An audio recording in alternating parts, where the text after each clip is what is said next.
ನಿಮಗೆಲ್ಲ ಬಸವ ಸಂಸ್ಕೃತಿ ಚಾನಲ್ಗೆ ಸ್ವಾಗತ. ಇಂದಿನ ವಚನ ಶರಣ ಉರಿಲಿಂಗ ಪೆದ್ದಿಯವರ ವಚನ ಇಂತಿದೆ. ಅಮೃತಕ್ಕೆ ಹಸಿವುಂಟೆ, ಅಮೃತಕ್ಕೆ ಹಸಿವುಂಟೆ, ಜಲಕ್ಕೆ ತೃಷೆಯುಂಟೆ, ಮಹಾಜ್ಞಾನ ಸ್ವರೂಪಂಗೆ ವಿಷಯ ಉಂಟೆ. ಸದ್ಗುರು ಕಾರುಣ್ಯವ ಪಡೆದು ಲಿಂಗಾರ್ಚನೆಯಂ ಮಾಡುವ ಮಹಾಭಕ್ತಂಗೆ ಬೇರೆ ಮುಕ್ತಿಯ ಬಯಕೆ ಉಂಟೆ. ಅವರುಗಳಿಗೆ ಅದು ಸ್ವಯಂಭೂ ಸಹಜ ಸ್ವಭಾವ. ಇನ್ನು ತೃಪ್ತಿ ಅಪ್ಯಾಯನ ಅರಸಲುಂಟೆ. ಉರಿಲಿಂಗ ಪೆದ್ದಿಪ್ರಿಯ ವಿಶ್ವೇಶ್ವರ. ಶರಣ ಉರಿಲಿಂಗ ಪೆದ್ದಿಯವರು ಮೊದಲು ಕಳ್ಳತನದ ಒಂದು ಕೆಲಸವನ್ನು ಮಾಡುತ್ತಾ ಮುಂದೆ ಉರಿಲಿಂಗ ದೇವರು ಬಸವಣ್ಣನವರಂಥ ಶರಣರ ಪ್ರಭಾವಕ್ಕೊಳಗಾಗಿ ಒಳ್ಳೆಯ ಮಾರ್ಗದಲ್ಲಿ ನಡೆದು ಅನೇಕ ವಚನಗಳನ್ನು ರಚಿಸಿ ಹೋಗಿದ್ದಾರೆ. ಈ ವಚನದ ಅರ್ಥವನ್ನು ನೋಡೋಣ ಬನ್ನಿ.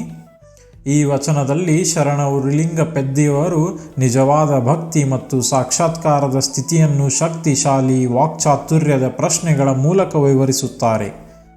ಅಮೃತಕ್ಕೆ ಹಸಿವುಂಟೆ ಎಂದು ಪ್ರಶ್ನಿಸುತ್ತಾರೆ. ಅಂದರೆ ಅಮೃತಕ್ಕೆ, ಅಮರತ್ವ ನೀಡುವ ಪಾನೀಯಕ್ಕೆ ಹಸಿವಿದೆಯೇ? ಅಮೃತವು ತನ್ನಲ್ಲಿಯೇ ಪರಿಪೂರ್ಣವಾದದ್ದು, ಅದಕ್ಕೆ ಬೇರೆ ಏನೂ ಬೇಕಾಗುವುದಿಲ್ಲ. ಜಲಕ್ಕೆ ತೃಷೆಯುಂಟೆ, ಅಂದರೆ ನೀರಿಗೆ ನೀರಿನ ಬಾಯಾರಿಕೆ ಇದೆಯೇ? ನೀರು ನಮ್ಮ ತೃಷೆಯನ್ನು ತಣಿಸುವುದು, ಆದರೆ ತಾನೇ ತೃಷೆಯಿಂದ ಬಳಲುವುದಿಲ್ಲ. ಈ ಪ್ರಶ್ನೆಗಳು ಆಳವಾದ ಸತ್ಯವನ್ನು ತೋರಿಸುತ್ತವೆ. ಮಹಾಜ್ಞಾನ ಸ್ವರೂಪಂಗೆ ವಿಷಯ ಉಂಟೆ.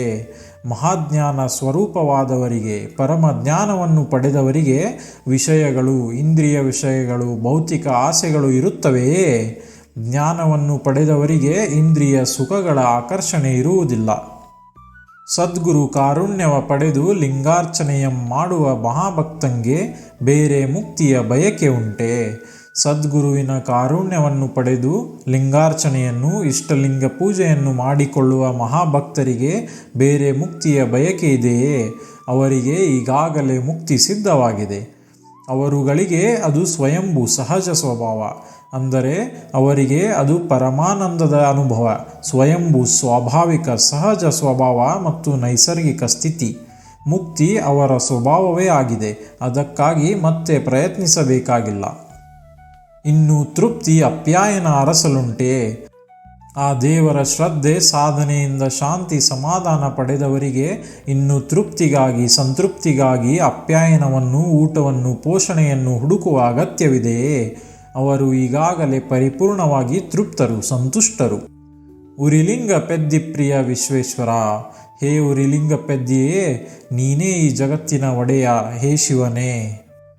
ಈ ವಚನದ ಒಂದು ಸಂಕ್ಷಿಪ್ತ ಅರ್ಥವೇನೆಂದರೆ, ನಿಜವಾದ ಭಕ್ತರು ಸದ್ಗುರುವಿನ ಕೃಪೆಯಿಂದ, ಶ್ರದ್ಧೆಯಿಂದ ಕಾಯಕ, ದಾಸೋಹ, ಇಷ್ಟಲಿಂಗ ಪೂಜೆ ಮಾಡಿಕೊಳ್ಳುವವರು ಈಗಾಗಲೇ ಮುಕ್ತರು. ಅವರಿಗೆ ಮುಕ್ತಿಯ ಬಯಕೆ ಇರುವುದಿಲ್ಲ, ಏಕೆಂದರೆ ಅವರು ಈಗಾಗಲೇ ಮುಕ್ತಿಯ ಸ್ಥಿತಿಯಲ್ಲಿದ್ದಾರೆ. ಮುಕ್ತಿ ಅವರ ಸಹಜ ಸ್ಥಿತಿ, ಸ್ವಭಾವ. ಅವರಿಗೆ ಬೇರೆ ಏನೂ ಬೇಕಾಗುವುದಿಲ್ಲ. ಅವರು ಪರಿಪೂರ್ಣರು, ತೃಪ್ತರು. ಇದು ಜೀವನ್ಮುಕ್ತ ಸ್ಥಿತಿಯ ಸುಂದರ ವರ್ಣನೆ.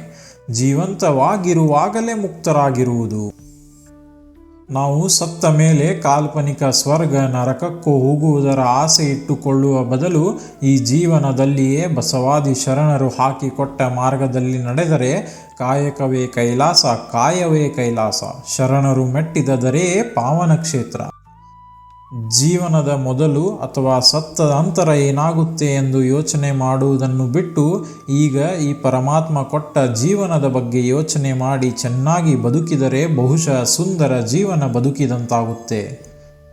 ನಮ್ಮ ಬಸವಾದಿ ಶರಣರು ಈಗ ಈ ಪಡೆದಿರುವ ಜೀವನದ ಬಗ್ಗೆ, ಈ ಜೀವನವನ್ನು ಹೇಗೆ ನಡೆಸಬೇಕು, ಈ ಜೀವನದಲ್ಲಿ ಏನು ಮಾಡಬೇಕು, ಕಾಯಕ, ದಾಸೋಹ, ಇಷ್ಟಲಿಂಗ ಪೂಜೆ, ಈ ತತ್ವಗಳನ್ನು ಹೇಗೆ ಅನುಸರಿಸಬೇಕು ಎಂಬ ಸರಳ ವೈಜ್ಞಾನಿಕ ಸೂತ್ರ ಮೌಲ್ಯಗಳನ್ನು ನಮಗೆ ಕೊಟ್ಟು ಹೋಗಿದ್ದಾರೆ. ಇಲ್ಲಿ ಒಂದು ಉದಾಹರಣೆ ನೋಡುವುದಾದರೆ, ಸಾಗರದಲ್ಲಿ ನೀರಿದೆ, ಆದರೆ ಸಾಗರಕ್ಕೆ ನೀರಿನ ಬಾಯಾರಿಕೆ ಇರುವುದಿಲ್ಲ. ಸೂರ್ಯನು ಬೆಳಕನ್ನು ನೀಡುತ್ತಾನೆ, ಆದರೆ ತಾನೇ ಬೆಳಕಾಗಿ ಹುಡುಕುವುದಿಲ್ಲ. ಹಾಗೆಯೇ ಶಿವಭಕ್ತರು ಮುಕ್ತಿಯಲ್ಲಿದ್ದಾರೆ, ಸಮಾಧಾನಿಯಾಗಿದ್ದಾರೆ, ಆದರೆ ಮುಕ್ತಿಗಾಗಿ ಹುಡುಕಾಡುವುದಿಲ್ಲ. ಮುಕ್ತಿ ಅವರ ಸಹಜ ಸ್ಥಿತಿ. ಇದೇ ಜೀವನ್ಮುಕ್ತತೆ, ಜೀವಂತವಾಗಿರುವಾಗಲೇ ಪರಮಾನಂದದಲ್ಲಿರುವುದು. ಈ ಪರಮಾನಂದವನ್ನು ಅನುಭವಿಸುವವರು, ಈ ಅರಿವನ್ನು ಬೆಳೆಸಿಕೊಂಡವರು ಬಾಹ್ಯ ಪ್ರಪಂಚದಿಂದ ದುಃಖಿತರಾಗುವುದಿಲ್ಲ. ಅವರು ಅಂತರಂಗದ ಪ್ರಪಂಚದಲ್ಲಿ ಗಮನಹರಿಸಿ ಸಾಧನೆ ಮಾಡುತ್ತಾ ಸಮಾಧಾನ ಶಾಂತ ಸ್ವರೂಪರಾಗಿರುತ್ತಾರೆ. ಈ ವಚನವನ್ನು ಇನ್ನೊಮ್ಮೆ ಓದುತ್ತೇನೆ. ಅಮೃತಕ್ಕೆ ಹಸಿವುಂಟೆ, ಅಮೃತಕ್ಕೆ ಹಸಿವುಂಟೆ, ಜಲಕ್ಕೆ ತೃಷೆಯುಂಟೆ, ಮಹಾಜ್ಞಾನ ಸ್ವರೂಪಂಗೆ ವಿಷಯ ಉಂಟೆ. ಸದ್ಗುರು ಕಾರುಣ್ಯವ ಪಡೆದು ಲಿಂಗಾರ್ಚನೆಯಂ ಮಾಡುವ ಮಹಾಭಕ್ತಂಗೆ ಬೇರೆ ಮುಕ್ತಿಯ ಬಯಕೆ ಉಂಟೆ. ಅವರುಗಳಿಗೆ ಅದು ಸ್ವಯಂಭೂ ಸಹಜ ಸ್ವಭಾವ. ಇನ್ನು ತೃಪ್ತಿ ಅಪ್ಯಾಯನ ಅರಸಲುಂಟೆ. ಉರಿಲಿಂಗ ಪೆದ್ದಿಪ್ರಿಯ ವಿಶ್ವೇಶ್ವರ. ಇನ್ನೊಂದು ವಚನದೊಂದಿಗೆ ಮತ್ತೆ ಸಿಗೋಣ. ಸರ್ವರಿಗೂ ಶರಣು ಶರಣಾರ್ಥಿಗಳು.